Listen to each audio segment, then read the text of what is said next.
Olá pessoal, estamos começando mais uma edição do nosso Papo de Boteco.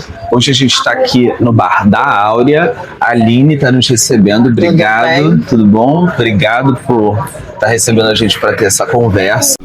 Atenção galera, o Rio de Janeiro é a capital mundial do boteco. Mas você já parou para pensar na história que existe por trás de cada balcão?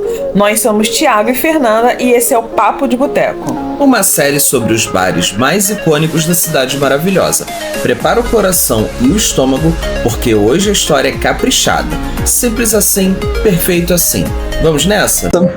E aí a gente começa sempre perguntando como começou a história, a Áurea é a sua mãe, né? Mãe, isso. Como começou a história aqui desse restaurante, do Bar da Áurea? Então, minha mãe começou por volta de 2000. Ela e minha tia num bar, ela até era menor um pouco. Na comunidade não tinha muitos bares na época. Ela ficou durante um tempo, depois alugou, passou por 2 pessoas e em 2020 resolveu pegar de volta. Na época da pandemia. Ficamos com o bar totalmente pronto, sem poder abrir. E quando começou a liberar, né, e conseguimos fazer a inauguração, tudo bem, mas o objetivo era fazer uma coisa diferente do dela. Que era mais restaurante, não segmento de restaurante, não bar. Então quer dizer, vocês já estavam retomando o bar, já tinham feito toda uma mudança na estrutura. Toda a obra, tudo. E aí na hora de abrir veio a pandemia. Isso. Aí ficamos um bom tempo com tudo pronto aqui, sem poder inaugurar. Nossa, foi praticamente o ano inteiro, né? O ano inteiro. Né? Foi bem doloroso. Imagina. Um investimento, né, de tempo, barato, dinheiro, e na hora de começar a lucrar, não conseguiu, né? Como é que foi quando voltou? Foi bom, as pessoas estavam com meio receio, mas se acostumou. O brasileiro se acostuma com tudo, né? Rápido, né? Acho que foi muito bom. No início todo mundo fica assustado, né? No momento trabalhava de máscara no começo, foi uma assim, bem estranho, mas foi bom. Sim.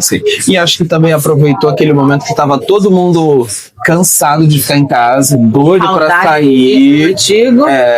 E aí, aos poucos, as coisas foram voltando, né? Graças a Deus. E que bom que voltou e ficou tudo bem, né? Verdade. Graças a Deus. E aí, me conta, depois desse momento de retomada, funcionamento normal. Alguma situação, alguma história interessante que vocês passaram? A história é a nossa luta diária. No começo a gente não tinha carro, pra você ver, no começo a gente não tinha carro, eu pegava o carro do meu pai pra gente fazer compra.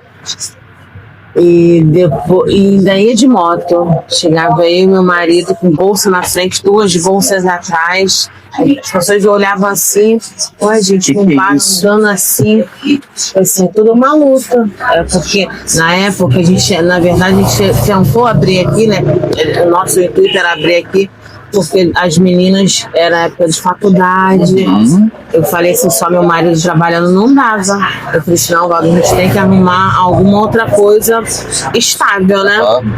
Outra fonte de renda, né? Fonte de renda. Elas na faculdade, curso da pequena, não tinha como. Por isso a gente resolveu retornar o bar. Mas foi uma luta diária. Continua sendo. Eu demorei 1 ano, pra você ter noção, 1 ano pra montar o bar da gente. Nós compramos bebida durante 1 ano, pra depois inaugurar o bar. Pra você ver. Hoje eu tenho um estoque assim, muito, muito grande de bebidas, mas foi tudo durante 1 ano. Juntando, trabalhando, comprando. Bem assim. As pessoas acham que é muito fácil. Acho que é fácil, né? Vou abrir um bar e é assim. Não é. Dá muito trabalho. Muito trabalho. E as meninas se formaram? Uma é da aeronáutica, não mora aqui no Rio, mora em Fortaleza, a outra está na faculdade, a pequenininha faz curso, tudinho. E a vida continua, tá Então andando. deu tudo certo, Deu né? tudo E certo, Ciara, graças a Deus. ideia é uma fonte de renda para garantir família, os estudos aí dando certo. dos filhos e tá todo Eu vou mundo te falar, é o que encaminhado, né? importa, né, pra gente, né? Depois que tem filho, é o que Exato. importa. Com certeza. E aí, esse aqui, né, 2026 é o terceiro ano que Barra da Áurea participa do Comida de Boteco, né? Foi 2024, 2025 também. Como é que tem sido participar desse festival? Qual a Maravilhoso. expectativa de vocês para esse ano? Vou te falar, é maravilhoso. A gente abriu pensando, pô, será que um dia a gente vai participar do Comida de Boteco? Meu marido sempre teve esse sonho. Uhum. Aí quando a gente foi convidada, em 2024, ele ficou doido. Aí inauguramos com o Giló. Você chegou a ver o Canoa Carioca? O Eu não peguei a Foi uma divisão de comentários. com o Giló, Você ou ama ou você odeia. com certeza. Mas mesmo as pessoas vindo não gostando, entravam, experimentavam e falavam assim, caramba, não tem gosto do Giló, mas não tem o amargo do Giló. E assim, foi muito bom. Aí no 2025 a gente veio com pescaria, com produto do mar, né, com o mexilhão, que também foi um sucesso. E hoje, esse ano, a gente veio uma releitura de uma feijoada, que vou te falar, tá maravilhoso.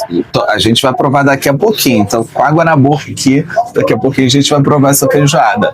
Mas, e o legal é que a gente conversa, né, com os restaurantes, eu li alguma coisa a respeito, de que a cada ano que você participa do Comida de Boteco aumenta cerca de 20-25% o público, né? Muito. Então tem muita gente que às vezes não conhecia o teu A bar gente conhece. e passa a vir por causa do Comida de Boteco também, né? Depois do Comida de Boteco, a gente colocou no iFood, no 99, porque as pessoas conhecem. Uhum. E tem essa saída boa, entendeu? A visibilidade é muito, muito grande mesmo, vale muito a pena.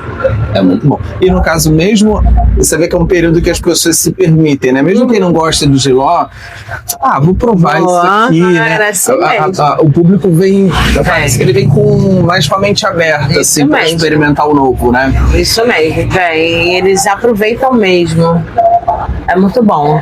Esse mês é um mês de alegria, né? Uhum. Muito bom, fica agitado, o clima é diferente, as pessoas vêm, é muito bom.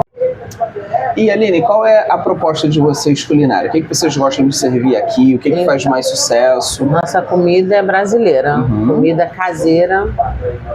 Tá com vontade de comer comidinha caseira, comida de vovó, sabe? Sentir o gostinho de casa, é aqui. A gente tem um prato, uma salada, que é a macarronese, que tem 5 anos. A gente tem 5 anos aberto, 5 anos que são feitos todos os dias. Não tem como não ter, porque como você sabe que tem muito hostel, né? Sim. Então 90% dos meus clientes, 80% são pessoal do hostel, são pessoas turistas. Aí até mesmo os gringos chegam aqui, que eles vão e voltam e perguntam da macarronese. Eu fico assim, gosta, assim, não tem como não deixar de ter a macarronese. E nossa famosa picanha, que é divina. Então já sabe, né? Tiver aqui pelo Leme, quiser uma boa comida de casa, né? Comida com gosto, com afeto, né? Isso. Pode vir aqui no Bar da Áurea. Então, Aline, muito obrigado por essa conversa. Obrigada muito a você. obrigado por ter nos recebido. Esse foi mais um episódio do Papo de Boteco e até o próximo vídeo.